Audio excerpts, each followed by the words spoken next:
Welcome to podcast. My name is V, your host, and we highlight amazing women all over the world who are changing the world in their unique way. Today I have Tanyella. She is such an inspiring nonprofit founder. She scaled her nonprofit over 10 years of this vision of educating children all across the world in their native language. Since then, has stepped back to pursue her dreams. She's now a Harvard scholar, studying there, getting her master's. In addition, she has been recognized by Beyonce, Muhammad Ali, as well as Forbes. Thank you so much for joining me. Thank you so much for having me, V. It's such an honor to be here. I'm really excited. Yeah, me too. I would love to share more about your journey, and I'm curious what sparked Nabu. If you can share a little bit more about Nabu, the meaning of that, and how it came to fruition through you. Yeah, thank you. It's been such an amazing journey in building Nabu. It's honestly been the thing that I'm most proud of in my life. And what's really unique about Nabu is that we're focused on such a scalable problem.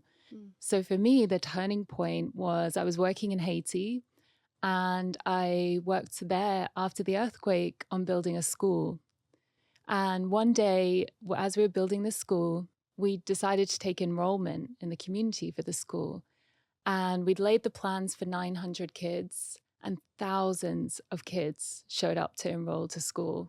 And it was at that moment that I realized I need to spend my life doing something scalable. There are so many children in the world who need access to education and are so hungry for that opportunity. And so I started to think about how I might use technology as a scalable tool to impact more lives around the world. And that's really what Nabu is. So at Nabu, we are a technology platform. We provide children and families around the world with free access to books in their mother tongue language. These are bilingual, so we always have the English as well. Books in their mother tongue language for free on devices that they already have in their community. Mm. So people might not realize, but people living in poverty have cell phones. Mm-hmm. They're often not the $700 ones that we have, but they're getting access to mobile communications. And so this is just an incredible way to reach people. Mm-hmm. So in the last decade, as he said, we scaled to 7 million children around the world who now have access to books in their mother tongue language.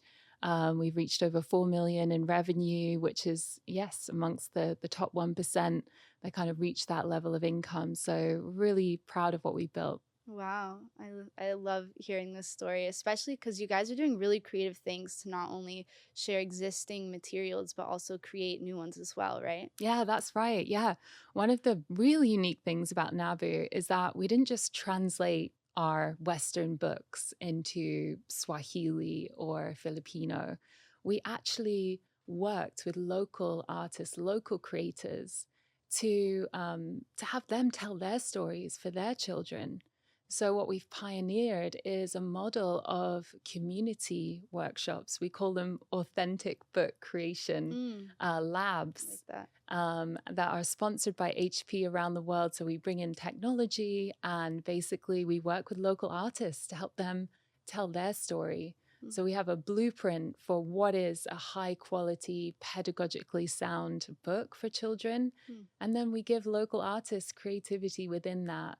So when you see the Nabu books, they're so beautiful, so different, so diverse. Mm. And there really are windows and mirrors for children in the community to see themselves and have that sense of belonging that we all deserve. Wow, that's beautiful. I'm curious if it was a journey to really elicit the kind of support you needed to bring this to life, and like fundraising, obviously nonprofits are on that never-ending hamster wheel. What was that like for you? Yeah, it was a real journey. One of the first things that I realized for me was that fundraising was not just about being this charismatic leader that I had thought of when I thought of great fundraisers. Mm. You know, someone who's just able to pull money out of people and, you know, get them to open their wallets through shaming or bullying them. I was like, this is just not me. I need to find another way to do this. And, you know, I'm really fortunate I had great advisors, and, you know, I just started to find my own way and to feel confident in that. And for me, it's about building deep, meaningful relationships with people. Mm. And that has become really core to how I fundraise. Mm. So it's about building friendships. I know how to do that. Mhm. And really, when you're authentic in who you are, when you're, and we'll talk about this, of course, being natural, being confident in yourself, people really feel that. They pick up on that. And that's what has enabled me to fundraise. One of the moments that I remember that was really pivotal for me as well in the course of building this friendship, I Mm. sat down with a donor, and it was one of the most bizarre but most amazing moments in my Mm. fundraising journey. Mm. So I was sitting down with this donor, and he said something so strange, so weird. Mm. After I'd finished my pitch, he said, "Okay, so Nabu is the vaccine for illiteracy." Hmm. And I was like, you know what? Yeah, it is Yeah. the vaccine for illiteracy. Yes. Yes, it is. And he was like, awesome. And he wrote me a $400,000 check on the spot. Wow. And so, like, I think that being able to, you know, build those relationships with donors and understand their way of thinking and the change they want to make in the world and how they interpret my vision, our vision for eradicating illiteracy, you know, really enables me to fundraise in a really personal way. Hmm. I really appreciate that. And honestly, I've experienced the same thing. I think that sometimes what I've noticed, at least in my industry, first I was in tech, and then I was at one point selling services. I did consulting firm with the former president of Forever 21. In addition to that, I've also, worked for major companies and brands in different ways, employee and contracted. And I saw that, a lot of the ways that my male peers would pitch the solution, it was very focused on, the deal. You could make this much more money, Hmm. very focused on that transactional element. And then even now, I'm doing family office, working in finance, doing strategy and business development, and I see that it's so much more effective to build these warm relationships where people feel like they can trust you. And oftentimes, like my job is so easy. I love it because I'll sit down with someone, I'll get to know them, we'll make good memories together, and then at the end of it, they're like, you know what? Let's work together. Like, Yeah, I want to take a exactly. look at the funds, and like, well, maybe there's a way for us to put money into them, or like, let's find that way. And I think that as women, we actually have the advantage of leaning into that emotional side of who we are. Hmm. And oftentimes, it gets a bad rap because like our society is like, oh, logic is better.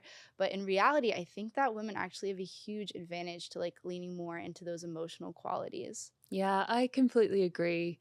I mean, I will say that I don't want to deny the challenges. Hmm. You know, there is this weathering effect that comes from just having to enter spaces consistently where you are objectified Mm. because of the way you look. I mean, I started Nabu at 23, 24, Mm. and there is a power dynamic in fundraising. Mm. Let's not deny that, right? So walking into these rooms, there is a lot that's going on. But I think that we find our way through that. First of all, self-care is really important. I know we're going to talk Mhm. about that as well. Mhm. But as you said, you know, finding those people who are authentically there for your mission and are aligned with your values. And I'm so fortunate that I found those people. My donors are committed to Nabu's mission of making sure that children can read and write, regardless of the gender of the CEO of the organization, right? They are Mhm. committed to that. And so finding and navigating our way through these spaces and really listening to our intuition. Mhm. You know, you can tell, is someone there really for the right reason? Are they connecting Mhm. based on values? But it's important to recognize it. Mm. Yeah, it's hard. Yeah. It's a battle. Yeah, yeah, I feel that. And I'm curious, do you have any words to share with women who are either fundraising or maybe they want to create something, but they're they're a little bit intimidated of the process. I think the statistic, I'd have to double check this, but it's like such a small fraction, like less than 10% of VC capital goes to female funded companies. And so I think that when you look at the data, the math, and you're also in the world having conversations, it can be really, intimidating to feel like, wow, there's this huge mountain to climb to find the right people who will invest and invest for the right reasons. So can you speak to that? Yeah, absolutely. And those statistics, unfortunately, are no different in the nonprofit space. Mm, There are a lot of women in nonprofit. 70% of the people working in nonprofit are actually women, wow. but only 20% of women are actually in leadership positions Mm, at top nonprofits like mine. mm, So you see a lot of women working at very small nonprofits where they may not even be getting paid. wow. And so we see these same gender pay discrimination happening in the nonprofit sector. Mm, I think that it's really important for women to navigate their way through that in an authentic way. I will say it is quite, I have a lot of privilege even sitting here as a white woman. I think that we all have different challenges that we're navigating as we try to overcome that. And so mm, there's no one way. But for me, again, I found that really being natural, being who I am, being passionate, and allowing that to come through, and mm, remembering that wherever I am, in whatever room I walk into, mm, I get to allow who comes into my space and who comes mm, into my energy. mm, So that's really important to me. Only people that I allow can enter into my energy, into my world, into the mission that I'm creating. mm, And so just remembering that even when you're fundraising, even when you're starting something, it's really an invitation to others. And so that helps a little bit with taking out some of that sting of rejection. mm. Because if someone doesn't want to be a part of what you're building, it's not personal. It's just, it's not the right fit for them. So getting used to that rejection. Mhm. Mhm. Yeah, I imagine, I mean, to make this analogy, it's, not the same sphere at all, but like dating.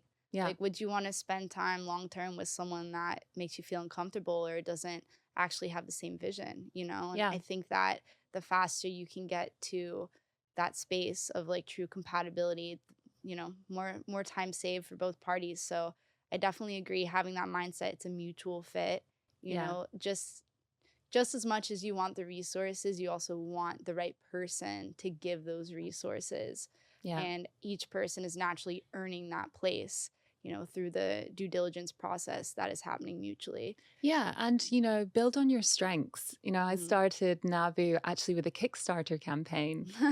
So, because I didn't know anyone in New York, I didn't have the social networks to go and ask someone Mm, wealthy to invest in my idea. mm, But what I did have was a freaking awesome idea. mhm, And I also had really good, deep friendships. mhm, So I actually asked one of my friends, who's an amazing videographer, to come to Haiti with me mm, and to shoot a video where I would get to talk about my vision mm, in a very short, span, and to film some of the kids who were going to be positively impacted by this. mm. And I tell him that was $100,000 video because that raised $100,000 in Wow. Kickstarter in like a Wow. few weeks from Wow. absolute zero, not knowing, just having moved to New York, really, not Wow. knowing anyone. And so lean into your strength. If you are really good at sharing, about your passion, if you have friends who are good on social media, if you're really good at writing, like there are so many grants, Mhm, there's so many pitch competitions where it's all about how you write, right? mm, And how you share your idea that way. There's so many different ways to fundraise. It does not have to start mhm. with those, going and speaking to someone who's really wealthy and convincing them. That's an intimidating thing to do. Yeah. And I didn't get there until, 3 or 4 years in either. Yeah. It's certainly easier funding to get, right? Because the person who you're talking to is holding the purse strings. So it's a quick yes or no. Hmm. But it definitely takes time, I think, to build up that confidence for most people. Totally. Yeah. I remember I used to, when I was younger, I used to kind of think, I have to do everything on my own, make all my money, be independent. And I remember one of my mentors, when I was actually 22, he walked me through this process of asking a high net worth individual in my network if he would fund this company. Funny enough, it was like female empowerment themed. So just still iterating from that.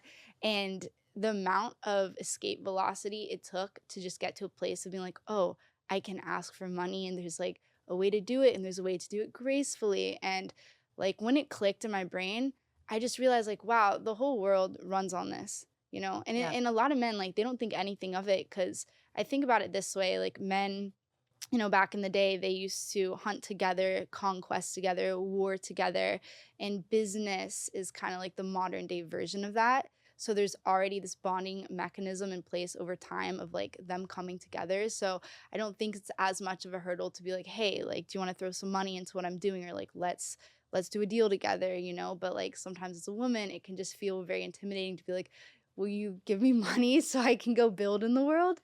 So I think it's really amazing to speak to the fact that there's so many ways to get to that point, and like even just practicing getting comfortable asking for money and like owning it and having no shame around it is so key because like that's how the world works. Yeah, absolutely. I agree. Yeah. Yeah, so Nabu, I love actually thinking about how uh the name came to be, and like also thinking about there's like an intimate connection between the name as well as like some of the deepest struggles you've been through with, bringing it to life, and would love to hear more about that. Yeah, there was a moment in kind of 2016, 2017 where we were running out of money. Mm, We had a few months of cash flow left, and it was just a really difficult moment. mm, And I remember sitting around our office. It was actually me and my two co creators, Isabel and Tanya. We were just sitting there, and we just kind of realized at that moment that we needed to hit the reset button and the refresh on the vision. And we decided to start with the name.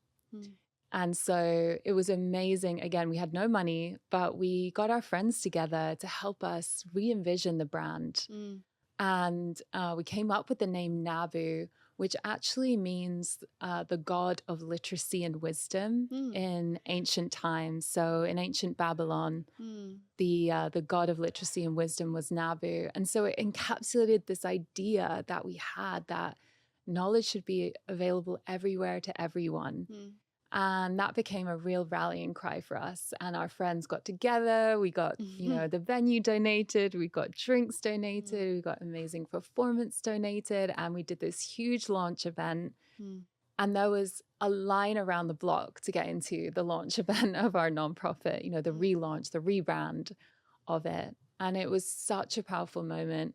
It made me really realize the power of branding, actually. mm, Branding is not about coming up with, some nice colors or typography mm. or, putting lipstick on a pig, as they might say.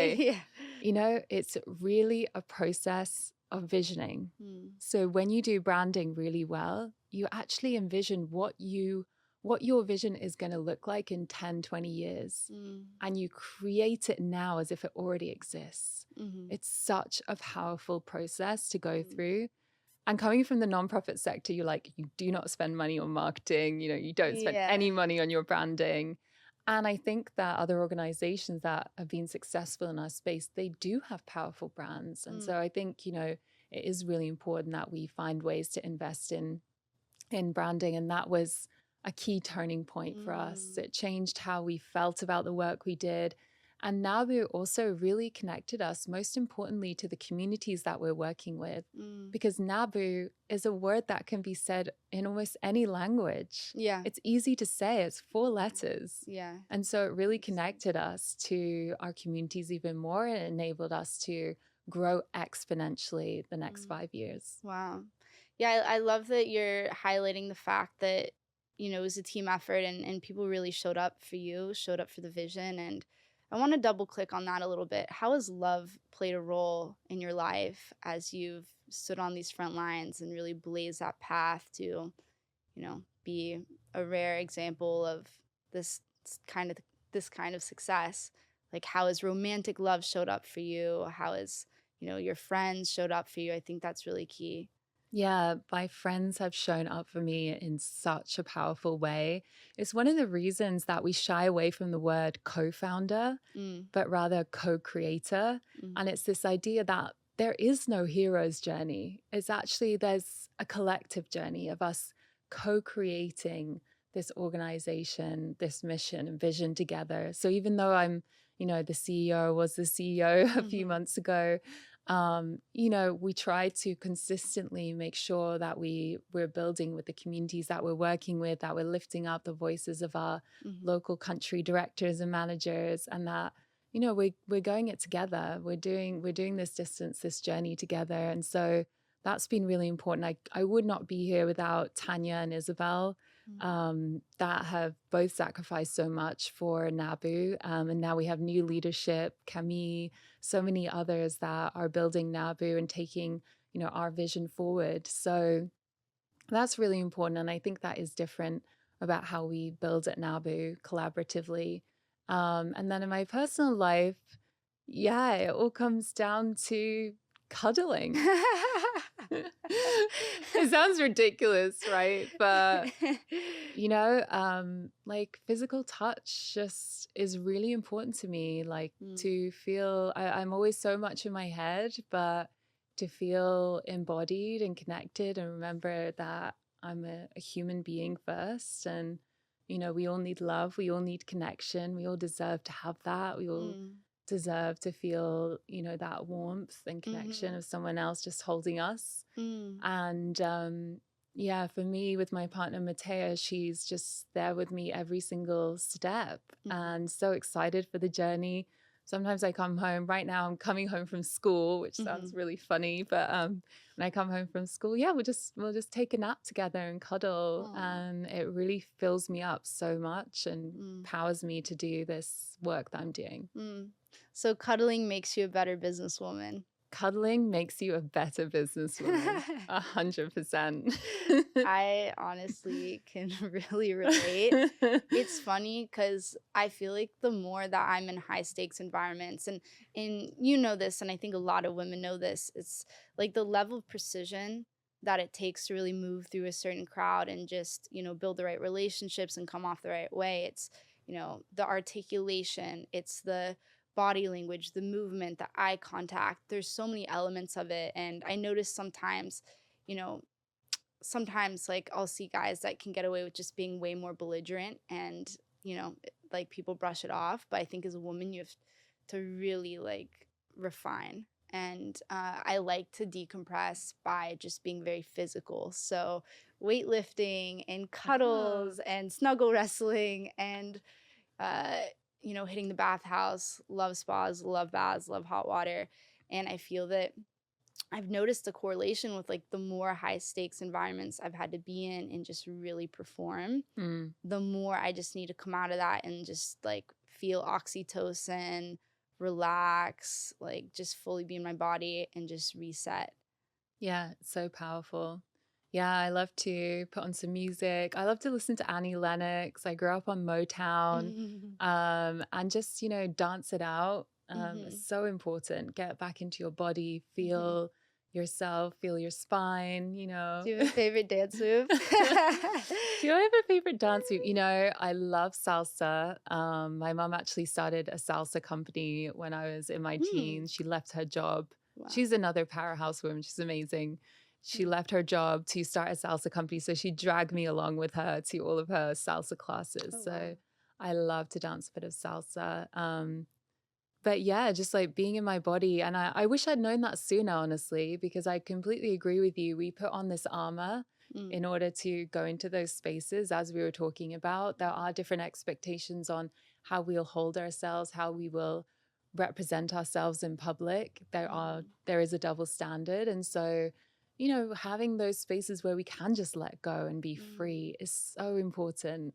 and to have that safe space created for us just to, be ourselves, whatever that means to you, feminine, masculine, let all Mm. parts of you out, Mm. and have that be held by someone. And it can be a friend, it can be a parent, or you can hold that space for yourself in front of your mirror, Mhm. but doing that, like getting it out of your Shaking it body. out. Yeah, have a little tantrum, Yeah. it's really important, I think. And I wish I'd known that sooner. I think I would have avoided some of the chronic spine issues that I had. Oh, interesting. Yeah, and I think we don't often talk about chronic pain either as Yeah. leaders, but it's really important, especially to let that out of your body, let the stress out so that it doesn't build up in other Mm. areas. Yeah, I think that's super interesting to notice, and even being able to see the psychosomatic relationship between like the stress and where it's holding in the body, and find creative ways to get that out. I remember I used to have like a pain in my back, and I did so many things to try to figure it out. It was just like every modality: massage, chiropractic, rolfing, acupuncture. And then I just started like weightlifting and I did Pilates for a year. Oh, wow. And Pilates just refined my core in a way that I think the way the weights started stacking on my body was just different, and the pain went away. So it was really Mm, just a function of like needing to strengthen my core in different areas, and not just like the base of the core, but Pilates really works all these like subtle, muscles and things. So yeah. that really helped. But I think it's wise that you're able to identify that. And yeah, it makes me curious as well. Like, how do you feel most like yourself? I think that a lot of what we see for these female leaders, they're very buttoned up, they're very precise. There's a very specific way that they show up, and I think there's a lot of curiosity. And at least I feel this way. Like, who are they really, and how do you define that for yourself? That's a good question. I think that we are buttoned up and we do have to put that image forward because that's also what's expected and accepted in our society. So I just want to shout out to all the women who are doing that, and they, it's part of our way also of surviving and of thriving in the world that we in the current reality that we are. Hmm. But I think it's really important, like I said, to find those safe spaces. I think for me, it is a lot about dance. It's about spending time with friends. I'm here in New York. Mm. I'm definitely going to be going out with some friends this weekend. I'm here with my best friend Vanessa as well. We just, Mm. shopping and just talking nonsense. Yeah, I love that. That's really important. I don't think I always valued that either, Mm. but it's really important to just, yeah, have those spaces to, yeah, to be yourself. And for me, I'm also at my most genuine, I think, and authentic. I think I am a complete nerd. Mm. And I don't really care what I look like. I love camping. I love to be dirty and Mm. earthy and wild. And Mm. so that's what comes out for me. Mm. I love that. Yeah, I was thinking a lot about what you told me related to like what inspired you to move into this, new path, and how investing in yourself, following your integrity, following your dreams, and not just, setting that destination at one mountain to climb, but really just like always staying true to yourself is what led you to Harvard. And would love to hear more about that. Yeah, it's been an interesting journey. I actually had a dream Hmm. before I started Nabu. And it was this weird dream that I was basically giving birth, Hmm. and it took a little longer than I thought, but eventually I had the baby and everything was fine. Hmm. And when I woke up, I immediately knew what the dream was about. And the dream was finish what you begin. Hmm. And before Nabu, I'd been into so many things. I don't know if you can relate, Yeah, but I've changed careers like, yeah, every so 2 many years projects, so many for things that I sure. wanted to do. But this dream was like, no, you know what you want to do. Mm. You need to cut everything else and focus on it. And for 10 years, that was a motto that I followed: finish what you begin, in the dark times, in the good Mm. times. just keep putting one foot in front of the other and Just keep showing up. swimming. Just keep swimming. Just keep Exactly. swimming. And it did, it sustained me. But I started to feel that it was time for something new and a new dream, a new vision. And I realized that Finish What You Begin is not also only about Nabu, but is broader than that for me. It's about how we can ensure all children are flourishing. And I'd seen how I had put aside this dream of going to grad school for many years. I had my GRE books that were out that I, would do every year and kind of get halfway through figuring out 12th grade math or whatever and trying to remember it and then forget it all again. So I decided to just apply, last year. And I'm so glad that I did. And my board, my whole team was so supportive. And it was really hard to kind of, start to think about leaving the organization that I was so committed to. But it's been the hugest, biggest gift to myself, and one that I'm really glad that I did. I really feel like education it's a luxury.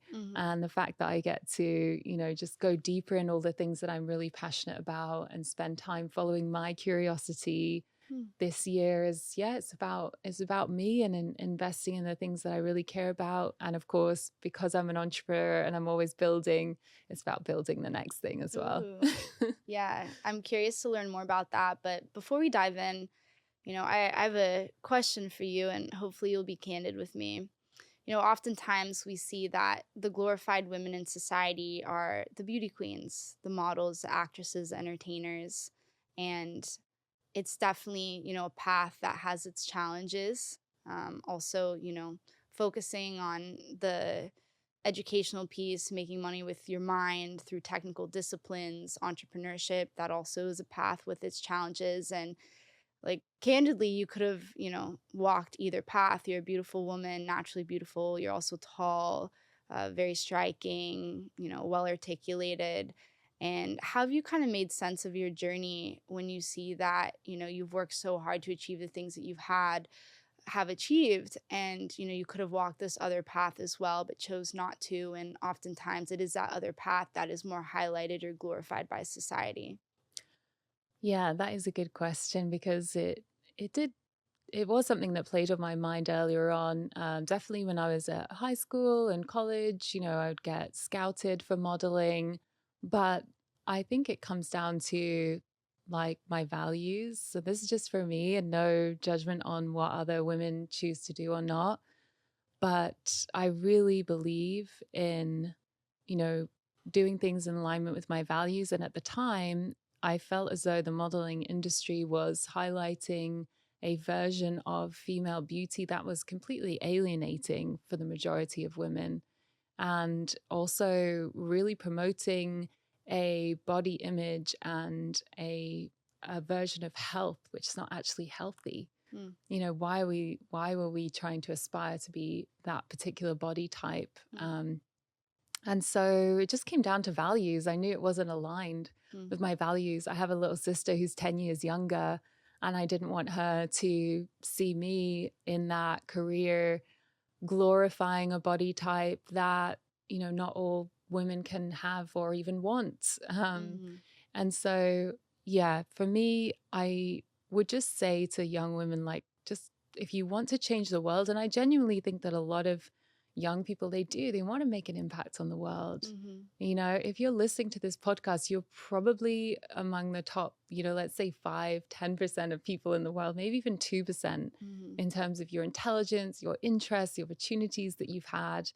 And so that's an amazing responsibility as well. It's a privilege and it's a responsibility. And you can do remarkable things with that. And by the way, you can still be known. I mean, I'm sitting right here on this podcast with you. I've had the opportunity to meet some of my heroes, Muhammad Ali, to just meet incredible social entrepreneurs and celebrities, Rihanna, all these just amazing people who are connected to me because of the work that I'm doing. I would say definitely the coolest has been being one of Beyonce's women Yeah. changing the world. Yeah. What was your impression like when you were sitting there with Beyonce, eye to eye, and she was acknowledging you for your contribution? What was your impression of her? What was your impression of that moment? I mean, I think that so many of these incredible women, including Beyonce, what just strikes you is their sense of presence, their sense of knowing themselves and who they are. And it's just undeniable, Hmm. and it's a different kind of charisma. It's not like There's like a overpowering. weight almost in their aura. Like there's Yeah. just like Yeah, a there's a presence. weight and Yeah. there's like this anticipation, this exhilaration of being in their presence. And it's because what they do, like they're so passionate about it and you can Mm, see that coming through. mm, And so, like, following that, following who I am is not someone that's super flashy, showy, that fashion model. If that's you, great, go for it and live that out in every fiber of your being. mhm, But if, like me, I grew up in a mixed race family, I spent a lot of time growing up in Jamaica, in Uganda, I saw poverty and I did mhm, not want to live in a world, and I still don't, where mhm, that exists. I want to fight for a world where every child has the opportunity to learn and lift themselves and their families out of poverty. That's what mhm. I want. Yeah. So why would I spend my time doing anything other than that? Yeah. So find what it is that you're passionate about, that you really, truly are passionate about, and then you'll live a life with no regrets. Mhm. Yeah, I really appreciate that answer. Yeah. Yeah. Have you felt ever just because I remember being at a gathering that was curated and hosted by Jeff Bezos, 100 people in entertainment, Al Gore, Oprah, people of that caliber. And I remember meeting these models and actresses. They were both, two of them. And I noticed they were at every premium table. Mm. Every single night they had, the most high profile people were seated next to them at dinner. And it made me very curious about who they were, if there was an edge, if there was something, more deeply interesting to learn. And I sat down with them with that curiosity of really getting to know them. And, um, I found that, they had been in the industry. One of them, her parents got her into the industry. Her mother was an actress.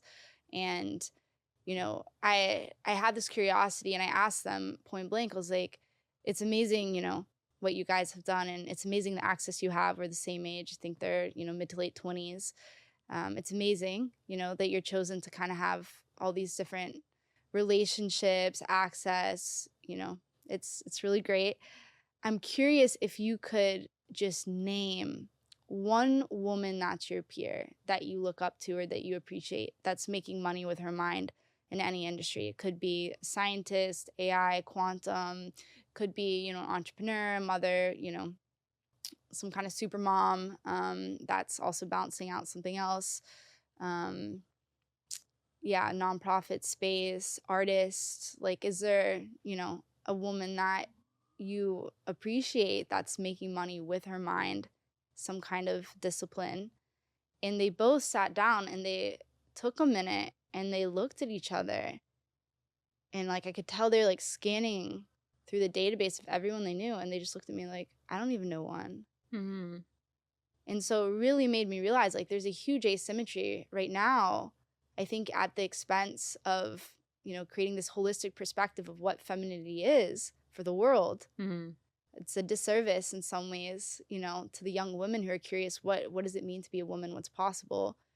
Yeah, there's this asymmetry Mm. that, there's not enough women being highlighted who are making money with their minds or contributing in some other way other than, what we see on social media and entertainment or like in these more visible realms. Mm. And so, yeah, I guess it's a long-worded way of asking like how do you make sense of all that? And do you think there's a solution? Do you think there's a way that our society could better empower women who are trudging up that mountain and create an equal playing field where women are valued for what they contribute regardless of whether it's beauty or whether it's some kind of very technical and specific thing, like the CTO of OpenAI, for example, who's like leading the Mm-hmm. initiative for that.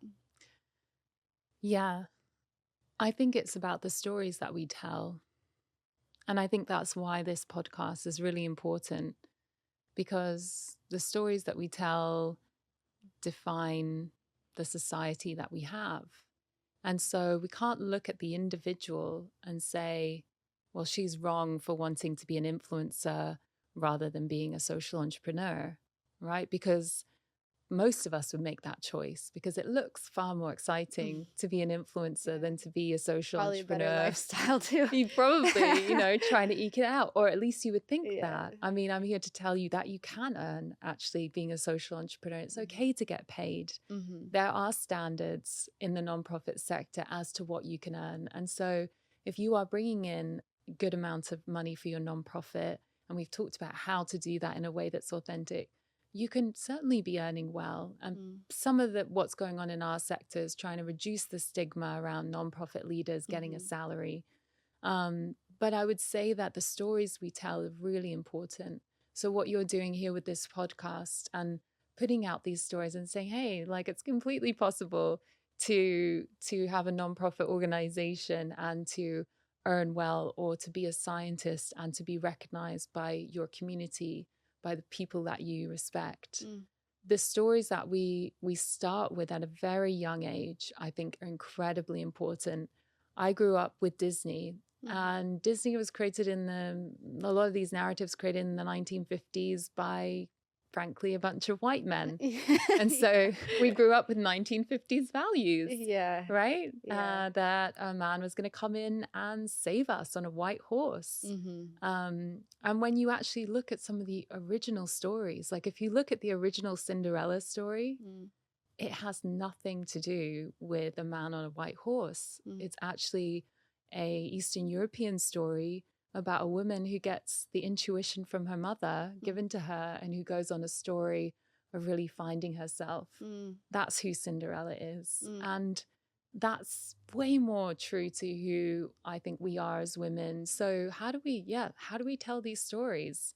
And I think it starts with very young children. And I do think Disney's doing a better job now. But we need more of these stories out there in the world. And we need to continually be sharing these stories of what it's really like, not sugarcoating it. It's tough. We live with structural sexism in our world, just in the same way as we live with structural racism or homophobia. That exists, right? So looking at the individual in that overall space, we can't, we have to understand that framework. But I think it's really important that we share stories that help women aspire and young girls aspire to the things that they want to be. Absolutely. And there's such a huge range of what those careers and possibilities can look like. And I think, I'll be honest, it is challenging sometimes, not having the platform that I'd like to have. I know, for example, with Nabu, that with, let's say $20 million, we could be having a huge impact. We have a scalable model for bringing mother tongue books, which are essential to literacy, to children around the world. And we are in a handful of, 7 countries. We should be in 70. Mother tongue books should be accessible to every child. That's a no-brainer. Children need books to be able to learn how to read. So if I had a platform that was much bigger, that's what I would use it for.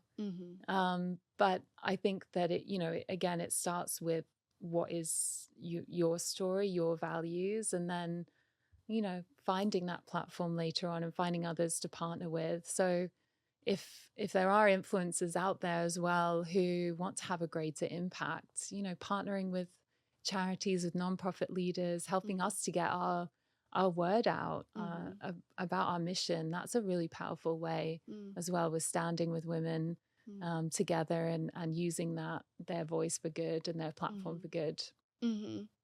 Yeah, I think that's key, is unifying and really realizing the impact of what's possible. And I agree. I think there's definitely ways that other women could be helping women who are mission oriented in these directions, as well as like men, making effort to empower women who have that spark of ambition and really have that drive to make it happen. one question that I wanted to ask you, I know you know, there's so many things I'd love to dive into with you, but I think this speaks especially true to what I've noticed with Gen Z and social media. There's such a huge focus on beauty. I think Get Ready With Me videos on TikTok alone, over 100 billion views in that direction. And I'm curious how you've navigated your beauty in the process of, you know, becoming a business leader, being taken seriously, fundraising, and some of the choices you've made there. Yeah, I think that for me, I I'm pretty much as natural as it gets in terms of beauty. I think, and this is just for me, it's important to be natural and to not use makeup as armor, but rather to, as much as possible to share who I am with others. And I think that comes through again in who I am. Um, yeah, it's funny. It makes me uncomfortable actually even talking about beauty. Mm, And I think that's part of my own struggle has been really ignoring that part of myself mm, and putting that to one side and saying, well, this doesn't matter and it's not a factor and it shouldn't be a factor.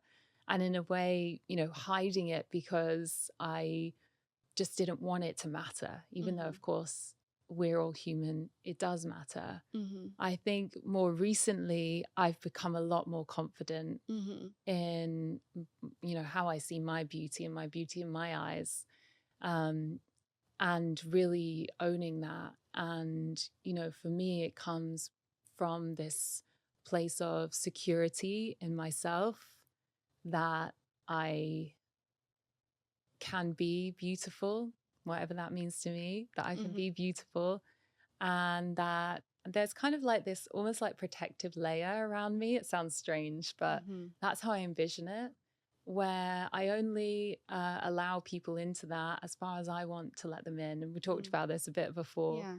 but I think sometimes, if you really are leading with beauty, for me, it can make me feel quite vulnerable. Mm, And so I would definitely, cover that and hide that more. mm, But I think that, I don't really honestly put a huge amount of effort into it or into thinking about that, mhm, but just making sure that I feel confident and making sure that, yeah, that I'm like protecting myself from just whose energy gets to come in and be a part of mine. And that's really important because I want to be able to connect with people. mm, And I think sometimes people can't see past that beauty, right? mm, And they're not necessarily ready to connect with you on an intellectual level. mm, So, you have to, in some ways, be even more out there with your thoughts or mhm. your ideas to get their attention and get them to realize, no, actually, you have something important to say. Yeah. And so, yeah, I try to do that. I try to really connect with people on a real level.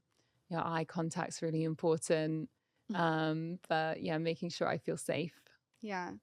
Yeah, I think it's a really important muscle to strengthen to be able to go into a room where everyone is dress up, and wear no makeup. Hmm. And I've actually tested this because I wanted to better understand, is the relationship with beauty, makeup, etc., is it truly an advantage? Does it give me an edge, or is it just a placebo?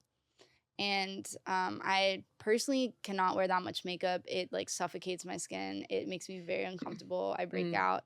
Um, so I don't wear face makeup, but the things I've done are like a little mascara, or sometimes I'll do like eyelash extensions. If I can get the lady to make it look so natural, because like I Yeah. hate when it's overdone. And I'll go into a space, and I tested this actually.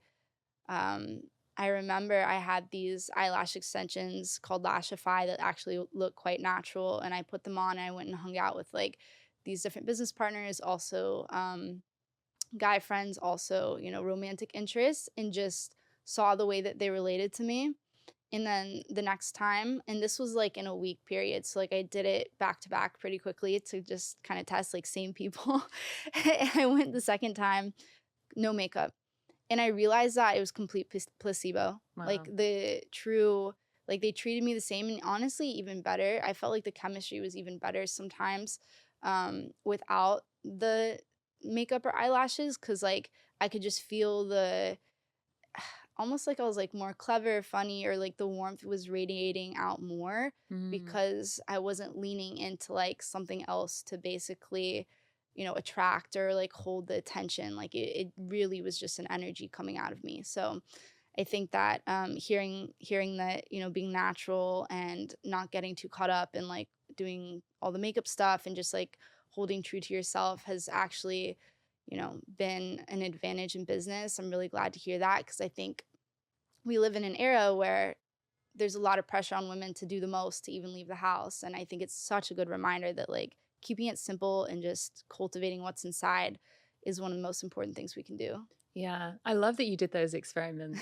I think everyone listening should do that experiment. That's amazing. I Thank really you. love that because that's the only way that we can know and like challenge some of those ideas. Like, oh, I can't leave the house without putting some lipstick or some foundation on, Hmm. And I think that's a really good point. And I agree with you. Majority of time, like my partner has no idea if I'm wearing makeup or not, like will not notice the difference. And so, I think that is most likely the same with, with investors or partners or, people that you want to do business with.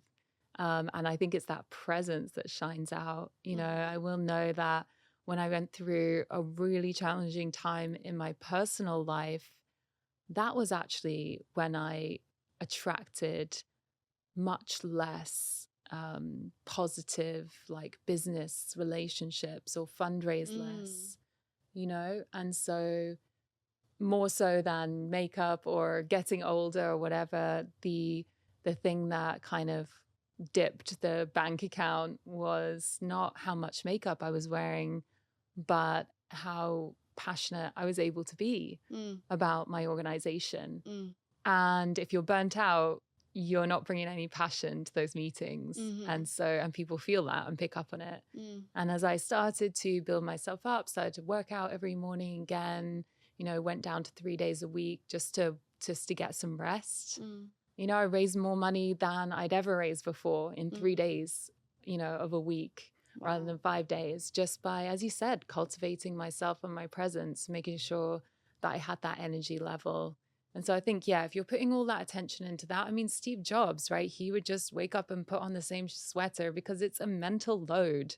It's Mhm. a mental load to put on all that makeup. It takes time, energy that you should be spending on your business and Mhm. building relationships or doing some kind of practice like dancing like a crazy person in Mhm. order to, let the stress out so that Mhm. when I'm sat down with, with you, I can like really be here and really, you know, just be in this moment. Mm.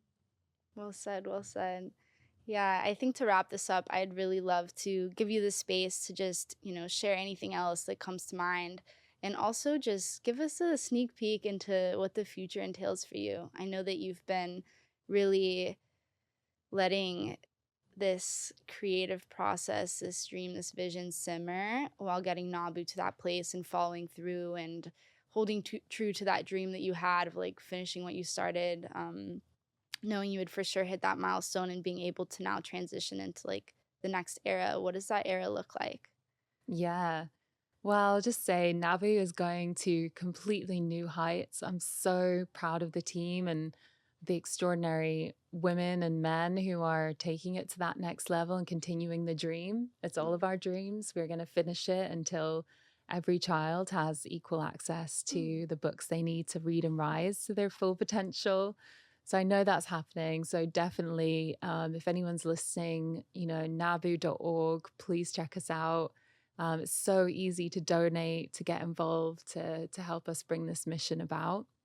For me personally, I'm staying really involved with Nabu, and as much as they need me and want me, I'm working with the board at the moment and the management to just keep driving that forward. But yeah, I also have just really been thinking a lot about what parents are facing at this time with the digital Wild West. It's just so insane the amount of content that's out there for young children, and children are spending on average 2.5 hours per day on screens. Mm. Children under 5 years old. What are they actually consuming? What are Mm. they watching? A lot of like that distracting. I don't know if you've ever seen like the Dopamine weird like addicted. baby YouTube of just like chaos and like Yeah. creatures and animals and things just happening. And yeah, I think a lot of it is like mind numbing to entertain the child so the child doesn't cry. I've seen so many parents, whether it's like at the airport or different places where kids crying and like boom, screen right in front of them to just stimulate. So I think Yeah. being more intentional about that is so key. Yeah, being more intentional. And I think, it's hard for parents. Like I have a lot of empathy for parents because we're all addicted to our screens also. So the tendency to just put the device there, that's something probably that many of us will do at some point if we have children, right? But it's like, how do we actually give parents better choices? So it doesn't have to be some crappy YouTube show.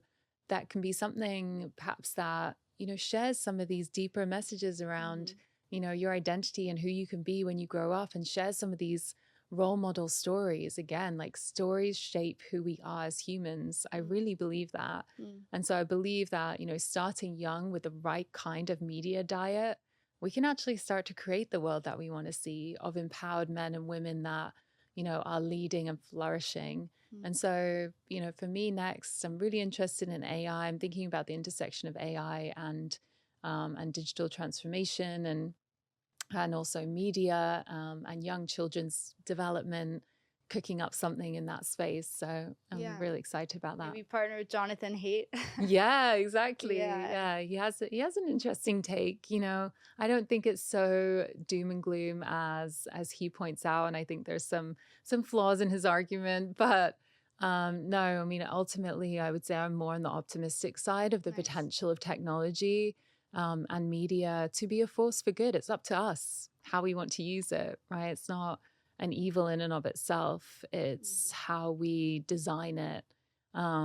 To serve our ends as humans. What do we want that to be?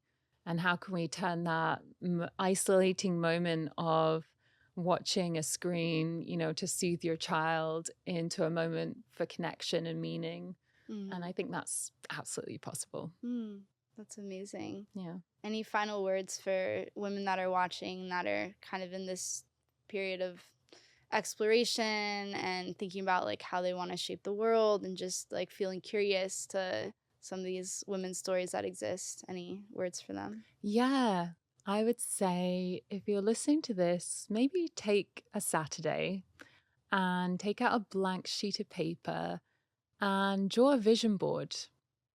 And, there's so many examples of this online, but maybe don't look online and just think, okay, what do I want to put on this piece of paper right now? And it doesn't have to be for the rest of your life, but just play with designing your life. What would it look like? What would it look like to live a life that you feel is amazing? What would your relationships look like? What would your spiritual life look like? What would your friendships, what would your work look like? And maybe just play with that and see what comes out. Maybe there'll be an animal at the center of it. Maybe you'll draw a home, a house. Maybe there'll be a particular place where you are. Mm. And, put that up and keep that as your anchor. I think we all deserve to design our life. Mm. It's yours to live. Mm. And once you design your life, then you can go with the flow. Yeah. But design your life first, live it intentionally, Mm-hmm. and yeah, live that life intentionally that you want. And it's up to you, however you want to design it. So have Mm-hmm. fun. Yeah, I absolutely agree with that. Like, own the creator energy that's possible. And yeah, I think that balance of structure and flow is, it feels the best when there's that directionality. Yeah. So, And I think playing with it, that fun part of yeah, it, not taking it too seriously. But amazing. yeah. Well, thank you so much for Thank coming you. on. It was awesome. Amazing. Thank you so much.